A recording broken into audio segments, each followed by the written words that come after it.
अस्सलाम वालेकुम। तो हमने कल जो वीडियो देखा था मुफ्ती साहब का और जावेद अख्तर साहब का डिबेट का, तो आज वही वीडियो कंटिन्यू करने वाले हैं। तो चलिए देर ना करते हुए वीडियो को स्टार्ट करते हैं। जी, मैं पहले जवाबी दौर के लिए इनवाइट कर रहा हूं मुफ्ती साहब को। Your rebuttal round 1, you have 7 minutes.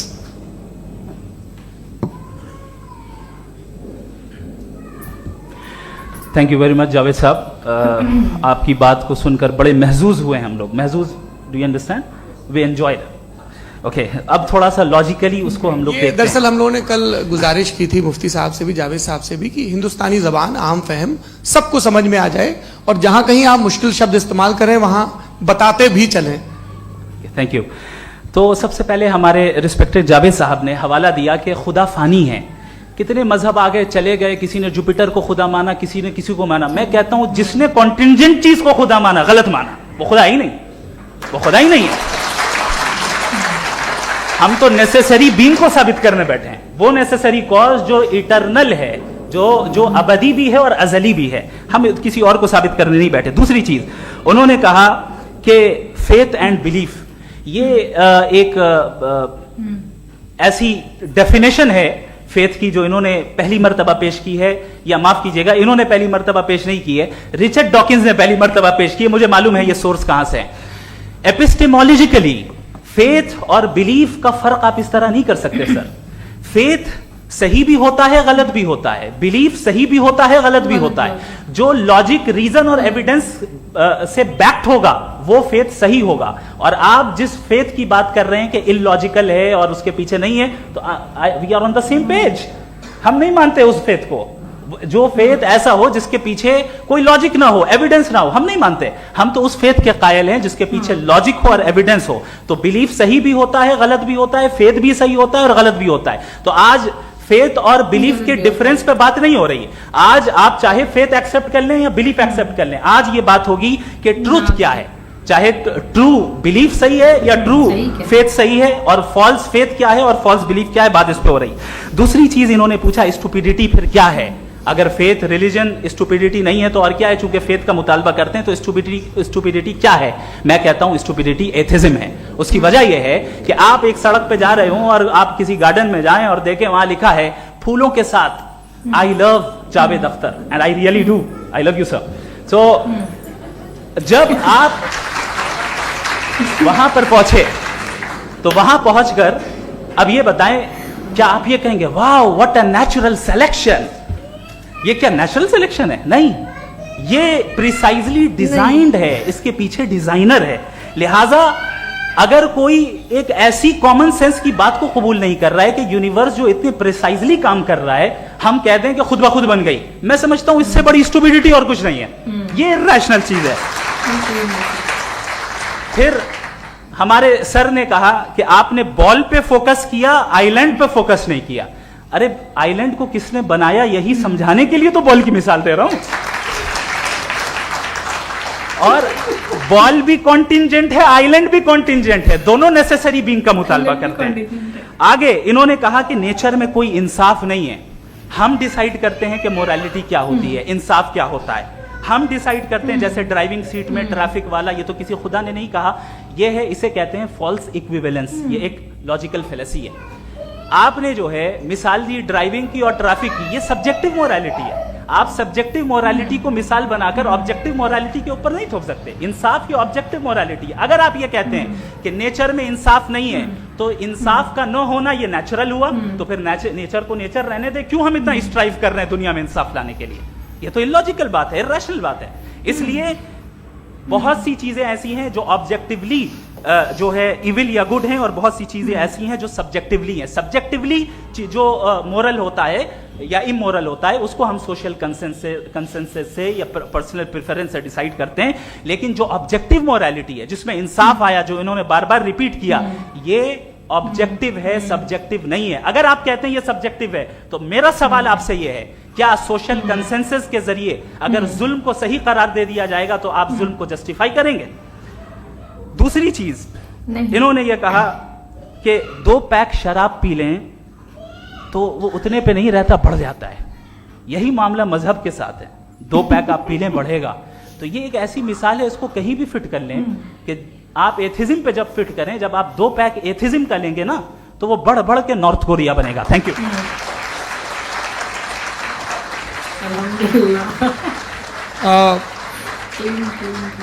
First round के रिबटल के लिए मैं जावेद साहब को इनवाइट कर रहा हूं। आपके पास 7 मिनट का वक्त है, रीसेट कर दीजिएगा प्लीज। मुझे इस बात की खुशी है कि मुफ्ती साहब ने भी मान लिया कि नेचर में कोई इंसाफ नहीं है। तो कोई भी चीज़ जो इंसान ने नहीं बनाई है उसमें इंसाफ नहीं होता है। एक बात मैं आपसे अर्ज करूँ, जरा पता लगा लीजिएगा, ये जो आप बाग में जाते हैं बेहद खूबसूरत फूल देखते हैं ना, इनमें से कोई नेचुरल नहीं है। ये सारे फूल क्रॉस करके बनाए गए हैं। जो जंगल में फूल होते हैं नहायत मामूली होते हैं, ये फूल इंसानों ने बनाए हैं। जो आप बाग में देख के वाह वाह कहते हैं, ये इंसानों के बनाए हुए हैं। डिफरेंट फूलों को क्रॉस करके, डेवलप करके, फिर क्रॉस करके इस तरह से बनाए गए। नेचुरल फ्लावर नहीं। किसी जंगल वीरान में जाके आप गुलाब के फूल नहीं देखेंगे। ये सब बनाए हुए इंसान ने, बहुत से काम इंसान ने किए। बाकी है कि आपने मेरी एक बात का जवाब नहीं दिया, जिससे मुझे शिकायत है कि फेथ क्या है और आप फेथ मांगते क्यों हैं? आप तो लॉजिकल हैं, आपके पास तो सारे रैशनल हैं, आपके पास सारे सबूत हैं, तो आपको फेथ की डिमांड क्यों करते हैं कि भाई तुम सरेंडर कर दो और सवाल मत करो? कोई मजहब सारे सवाल करने की इजाजत नहीं देता है और मना करता है कि दादा सवाल ना करो, बह जाओगे। आप क्यों रोकते हैं? सवाल करना भाई, ये है कि इंसानी तारीख, सवाल कर करके सीखते हैं। इंसानी तारीख ये है कि दुनिया में 2 तरह के लोग हुए। एक वो जिन्होंने अपनी लाइल्मी की परस्तिश की है, दूसरे वो जिन्होंने अपनी इग्नोरेंस या लाइल्मी से झगड़ा किया है और मालूम किया है कि क्या है। ये जो आप कह रहे हैं, आज आप हैरान हैं कि भाई ये यूनिवर्स कैसे बनी। लोग हैरान थे कि सूरज डूबता है तो इधर से कैसे निकलता। और आप एक कदम जाके हमेशा का मानने को तैयार है, एक कदम पीछे ही मानते हैं। भाई आप इसके बाद जाते हो, कहते सवाल ना करना कि ये कहाँ से आया, ये पावर तो हमेशा से है। तो आप यूनिवर्स के बारे में मानने में क्या तकलीफ है? एक कदम पहले रुक जाइए, ये हमेशा से थी या नहीं थी हमें मालूम नहीं है। और ये कहना कि हमें मालूम नहीं है, कमाल ये है कि दुनिया के सारे मजहब सब जानते हैं ये दुनिया कैसे बनी थी, कैसे मिटेगी, मरने के बाद क्या होगा, इनको सब इल्म है। इनको किसी को डायनासोर होते थे पहले ये नहीं पता, किसी को नहीं पता। किसी भी दुनिया की मजहबी किताब में डायनासोर का जिक्र नहीं है, लेकिन बाकी सब बातें how to get universal quality lesson and बाकी सब पता है। जिसको सब पता है वो गड़बड़ है।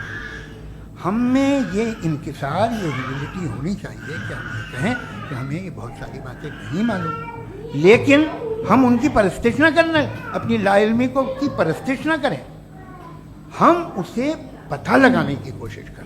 जिस दुनिया में आप बैठे हैं सर, ये हॉल जो है, ये इलेक्ट्रिसिटी जो है, ये माइक जो है, जिस हवाई जहाज से आप आए थे, वो जिस कार से आप यहाँ आए हैं, ये सब उन लोगों की बनाई हुई है जिन्होंने सवाल किए थे।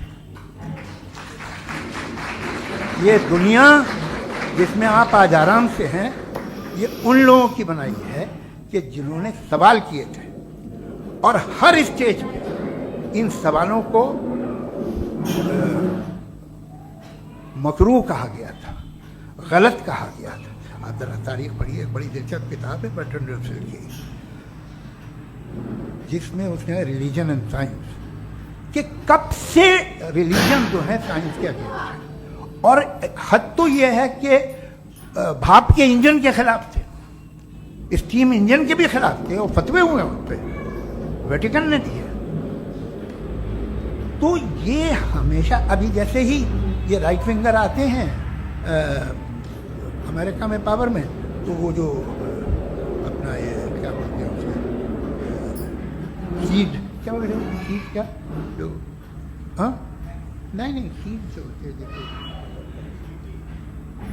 जी, नहीं भाई, वो जो ह्यूमन बॉडी के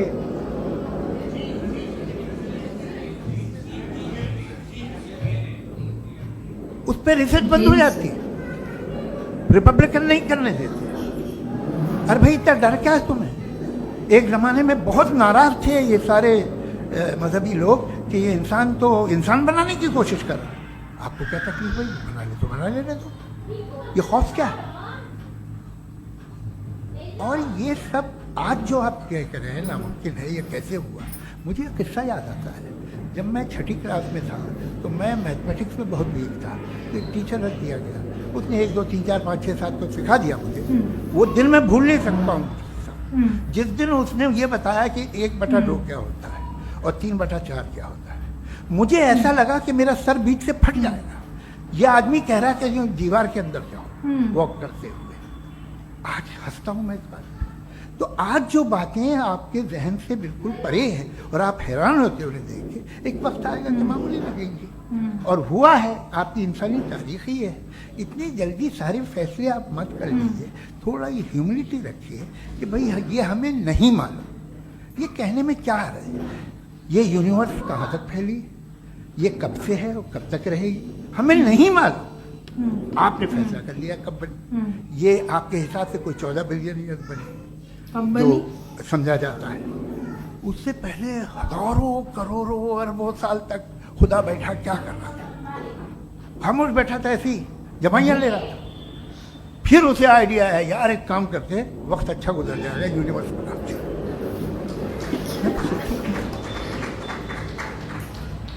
वो तो हमेशा से है ना, मगर यूनिवर्स हमेशा से नहीं है, ये तो बनाई गई है। और उससे पहले क्या था, इनका क्या काम था? ये बड़ा आसान है। जो बात हमें आज धीरे धीरे पता चली है, बरसों 2000 और 2500 साल पहले आपको किसी ने बता दिया कि क्या था, आप मान गए।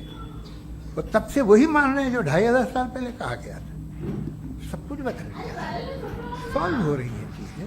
अभी साइंस बिल्कुल दावा नहीं करती, या कोई फिलोसफर ये दावा नहीं करता हमें सब मालूम, बल्कि वो कहता है कि हमें जितना मालूम होता है उससे ये मालूम होता है कि हमें कितना कम मालूम। तो हम अपनी आदत से लड़े, उसकी परस्तिश न करें। जी, time. Thank you so much.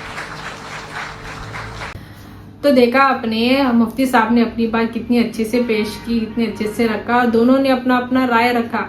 आप इस राय से कितने मुतासिर हैं, कितना सही है, कितना गलत है, आप मुझे कमेंट में जरूर बताइएगा।